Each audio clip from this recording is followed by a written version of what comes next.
My director made every single employee move back to the office 5 days a week, and he swore it would save the company money. 6 weeks later, we lost our biggest client, an $11 million account, and it happened simply because I did exactly what he told me to do, word for word, nothing more. My name is Danielle, and I worked as a senior account manager for a mid-sized marketing agency in Chicago. For 3 years, I had worked from home most days, only coming into the office when a client meeting required it. Our team was fully remote-friendly before the pandemic even started, and after everything settled down, our leadership had promised us that flexibility would stay because our numbers were incredible. We hit every target. We kept clients happy. Nobody complained. Then the agency hired a new director of operations named Gary. Gary came from a company that measured success by how many people were sitting at their desks instead of how much revenue they actually brought in. Within his first month, Gary sent out a company-wide email announcing a strict return-to-office mandate. Everyone, no exceptions, 5 days a week, 8 in the morning until 6 in the evening, badge in and badge out required. He said it was about culture and accountability. What he really meant was that he wanted to watch people work, because he did not trust anyone to be productive unless he could see them. I remember sitting in the all-hands meeting when he explained the new policy. He stood at the front of the room and said that anyone who did not comply would be considered not serious about their career at the company. He said, if you cannot be here in person every single day, maybe this is not the right place for you. A few people tried to push back, mentioning that some of us managed international clients across different time zones and sometimes needed flexible hours to jump on calls at odd times. Gary waved his hand and said the policy was final and there would be 0 exceptions, none, not even for client emergencies. That last part was the mistake that would end up costing him everything. My biggest account was a supplement and wellness company based out of Los Angeles. Their marketing director, a woman named Priya, was based in California, which meant a 3-hour time difference from Chicago.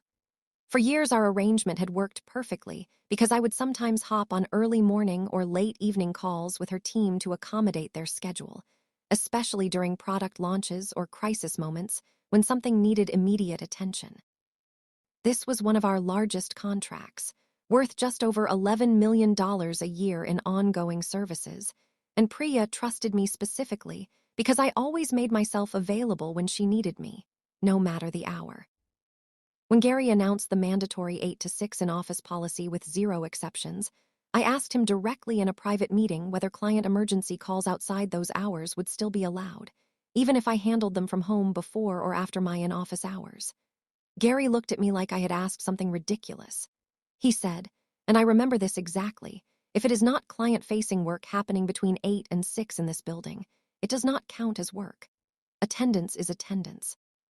I do not care what time zone the client is in. You are here for the hours I say you are here, and that is the end of it. I asked him to confirm that in writing, because I wanted to be absolutely sure I understood the policy correctly.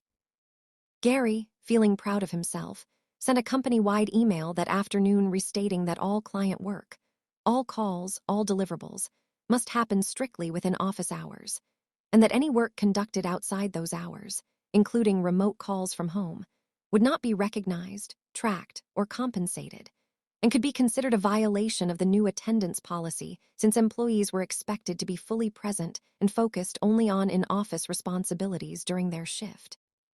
He had just told me, in writing, that I was not allowed to take client calls from home outside of 8 to 6. So I stopped. The very next week, Priya's team scheduled an emergency call for 6:30 in the morning Chicago time because they were dealing with a supplier issue that could delay a major product launch.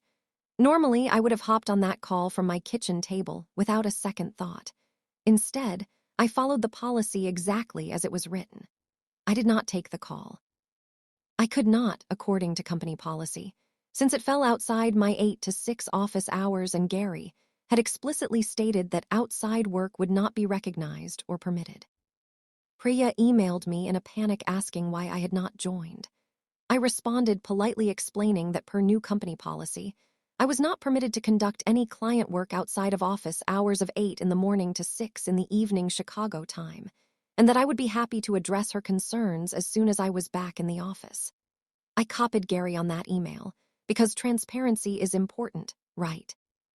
Priya was furious. Her team had lost hours dealing with a supplier problem that needed immediate direction from our agency, and nobody had been available to help them. She escalated the issue to her own leadership, who then called our agency's CEO directly, not Gary, the actual CEO, demanding an explanation for why their dedicated account manager was suddenly unreachable during a crisis after years of reliable support. That phone call is what started everything unraveling. The following week, another emergency came up, this time an evening call at 7:30, again outside my office hours. Same result. I forwarded the policy language, copied Gary, and did not attend. Priya's team was left scrambling again. This happened a third time 2 weeks later, a genuinely urgent situation involving a product recall concern that needed immediate agency guidance. And again, I could not help because Gary's own written policy told me I was not allowed to. By this point, Priya's company had experienced 3 separate incidents in less than 2 months where their needs were completely ignored because of an internal policy they had never agreed to and had no idea existed. They started asking pointed questions about whether our agency valued their business at all. Their internal team began quietly reaching out to 2 competing agencies for proposals, just in case. Meanwhile, inside our office, things were unraveling for Gary in a completely different way. Because everyone was now required to badge in and badge out for 8 full hours regardless of actual workload, and because nobody was permitted to handle anything outside those hours anymore, productivity across the entire department had quietly collapsed. People who used to check emails at night or make a quick call before bed simply stopped, because Gary himself had said it did not count and would not be recognized. The exact behavior he wanted, employees working only within his visible hours, had somehow resulted in less work getting done overall, not more, because client business does not operate on a strict 9 to 5 in a global economy. When the CEO of our agency, a woman named Marlene who had built the company from nothing over 18 years, found out that our largest account had been mishandled 3 separate times due to an internal attendance policy, she called an emergency meeting with Gary and demanded to know what happened. Gary, still confident in his own decision, explained that he had implemented a strict return to office policy to increase accountability, and that all employees were required to follow it without exception.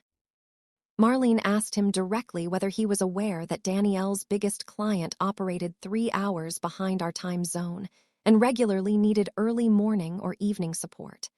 Gary said he was aware, but that policy needed to apply equally to everyone, no special treatment. Marlene asked whether he had put this restriction in writing. Gary, still not realizing the trap he had walked into, confirmed proudly that yes, he had sent a clear company-wide email confirming that no work outside 8 to 6 would be recognized or permitted, specifically so there would be no confusion. Marlene pulled up the emails right there in the meeting. She read Priya's original panicked message. She read my polite response quoting his exact policy back to him. She read the follow-up escalation from Priya's leadership team. She read the second incident. She read the third incident, the one involving the recall concern, which had almost triggered a genuine public relations disaster for the client because nobody at our agency was available to guide them through it in real time. Marlene sat back in her chair and asked Gary a simple question. She asked him whose decision it was that an $11 million client should be left without support during 3 separate emergencies. Gary tried to explain that Danielle should have used better judgment. Marlene reminded him that Danielle had followed his own written policy exactly as instructed, the same policy he had personally confirmed in writing just weeks earlier, the same policy that explicitly forbade any client work outside those exact hours. There was nothing left for Gary to say. Within a week, Priya's company formally notified us that they would not be renewing their contract for the following year, citing repeated unavailability during critical business needs as the primary reason. Losing that account alone represented over $11 million in annual revenue, along with the reputational damage that came from a client of that size walking away publicly in our industry. Gary was placed on an immediate performance review by leadership. 2 weeks later, he was let go entirely. The return to office mandate was reversed within days of his departure, replaced with a much more reasonable flexible hours policy that allowed account managers to work around client time zones as needed, which was essentially the exact system we had before Gary ever arrived. Marlene personally apologized to me in front of the whole department during our next team meeting. She said she was proud of how professionally I had handled an impossible situation, and that the company would be reviewing all major policy decisions more carefully going forward before rolling them out without proper consultation from senior staff. As for Priya, once she heard through industry channels what had actually happened internally, she reached back out to Marlene directly.